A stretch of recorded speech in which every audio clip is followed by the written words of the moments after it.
I just think this is about the loveliest little sunflower.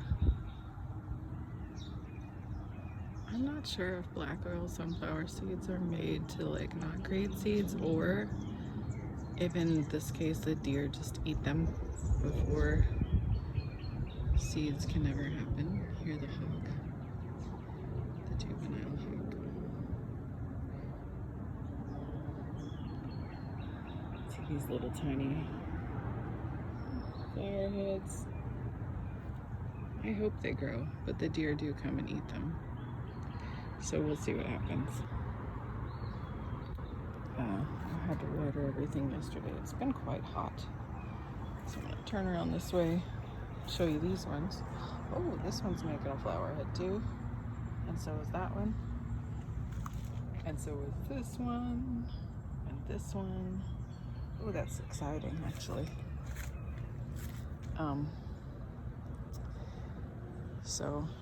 And look, the lilies are still there. I don't think the deer have been here, because the hostas are growing back there, and that's like deer's favorite food. And there's actual flower heads on the tiger lilies. Interesting.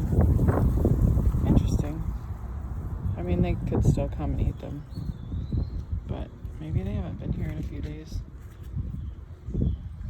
In a while, actually. Because I haven't seen any evidence of them like eating everything. So it's interesting, like right now, it's like 88 degrees out here with a real feel of 97. And when I was my sickest, I could not go outside. I couldn't have been in a heat like this. I could not. Oh, look at this one. I could not have managed a heat like this. The garlic's almost ready to harvest. Look at that when it's a third brown. It's getting there. It's getting close. I'm really excited to see what happened with the garlic. And I got some tomatoes over here.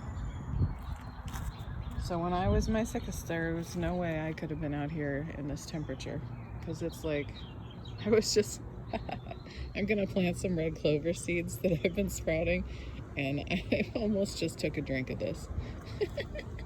It wouldn't be bad, but I'm not trying to eat them. I'm trying to plant them because I want to grow some red clover flowers so that I can have fresh for tea.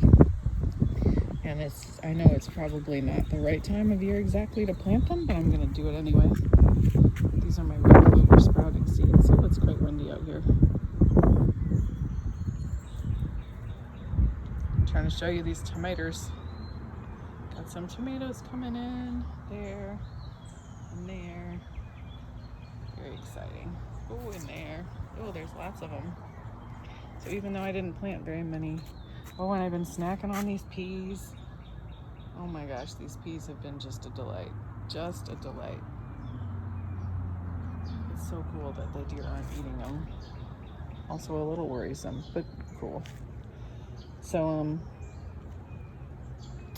yeah, I wouldn't have been able to come out here before. 5 minutes I couldn't last outside in temperatures like this. It would have been excruciatingly painful for me in so many ways, because I had so much inflammation in my body that any barometric pressure shift, I could not have been in a climate like this, honestly, because it's very humid here.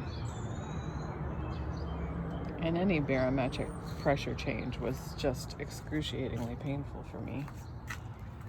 Look at this opal basil. We ate a bunch of this yesterday. You can't even tell.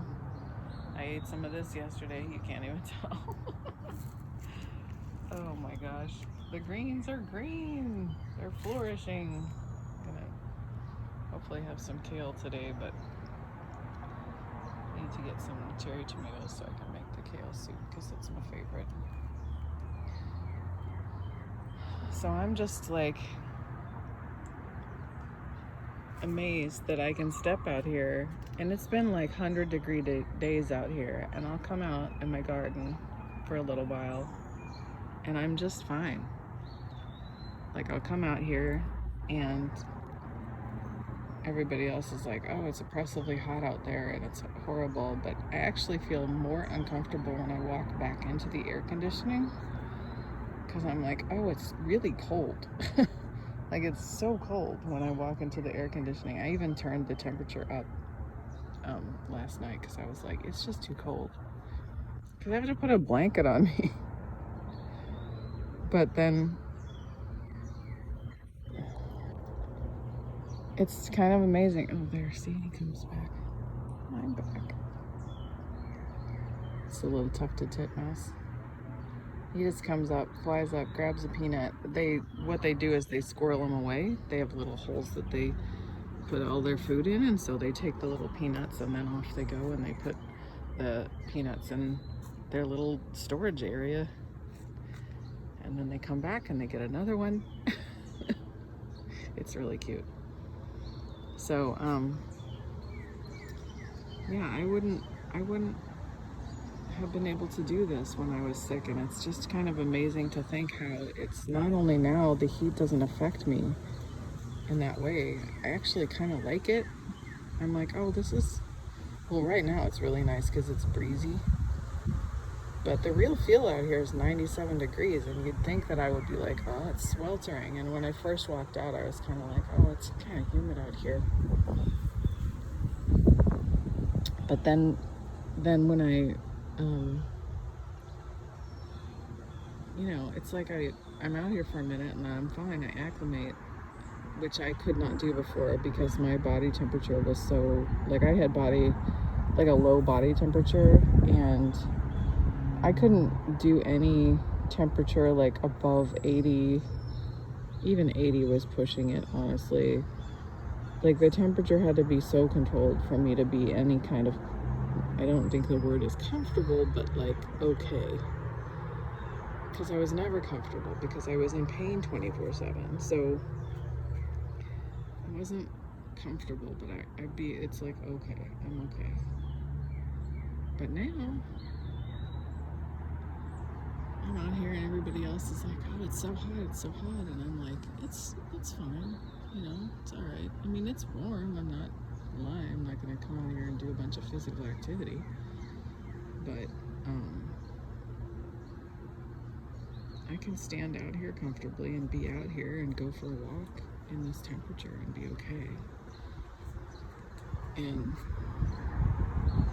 that's nothing short of a miracle, I'm gonna just have to say, because like, that just wasn't possible for me before. I'm just looking around and noticing that there are heads that are going to blossom on all of these tiger lilies, and I'm just praying that the deer let them blossom. They can eat them after they blossom. I just want to see them. I have not seen these tiger lilies in a couple of years because the deer come and eat them. They eat the flower heads. Sometimes they wait until they blossom and they eat them immediately, but like, they'll eat the flower heads. But I'm noticing on all three of them, there are blossoms that are about to blossom and the deer haven't eaten them. Oh, angels, please let the deer not eat these. I would like to see these flowers. That would be amazing.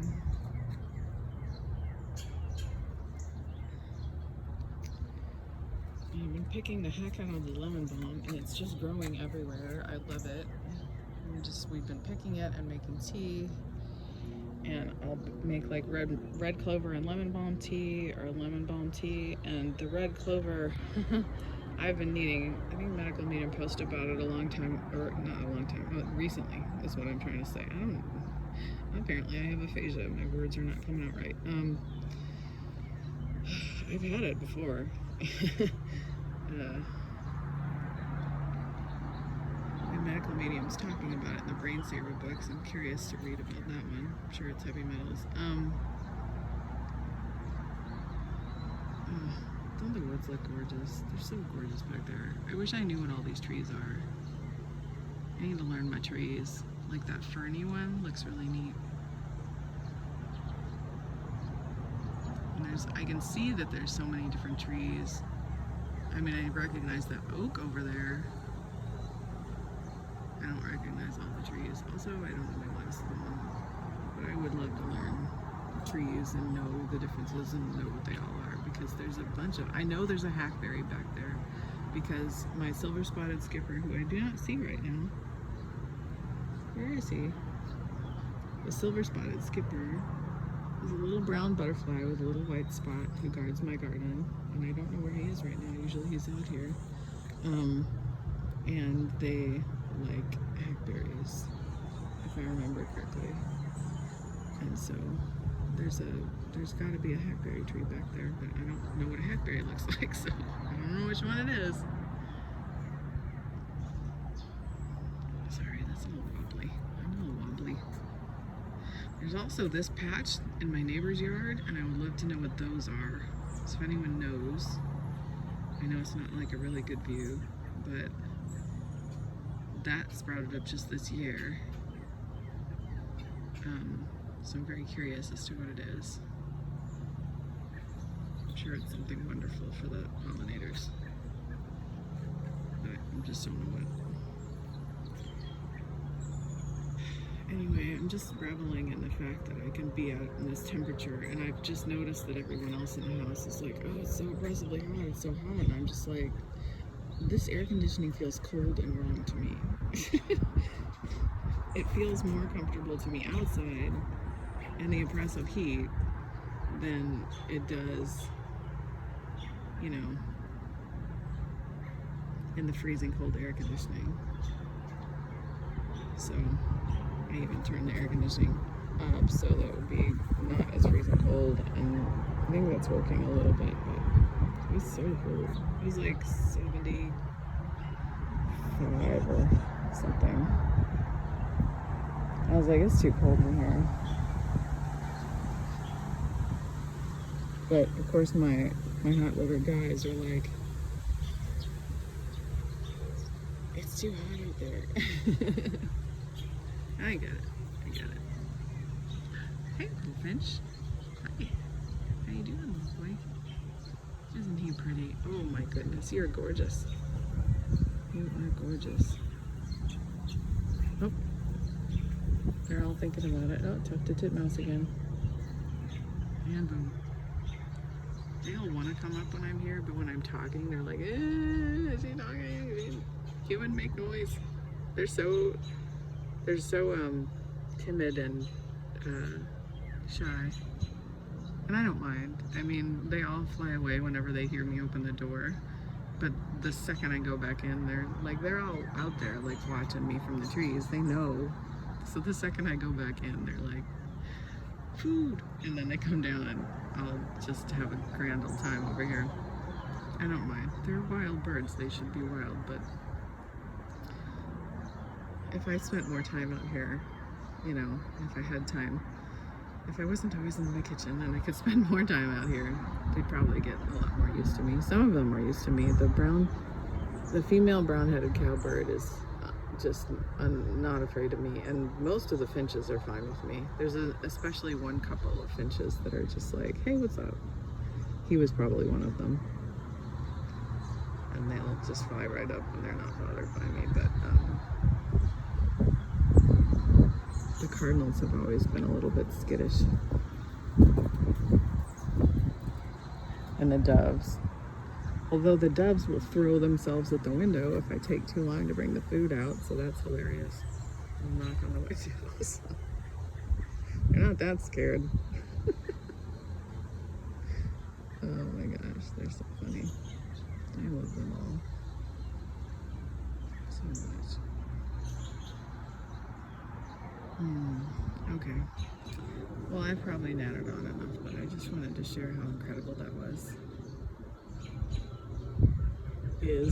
Continues to be, that I can be out here in this oppressively hot temperature, they say, and be comfortable.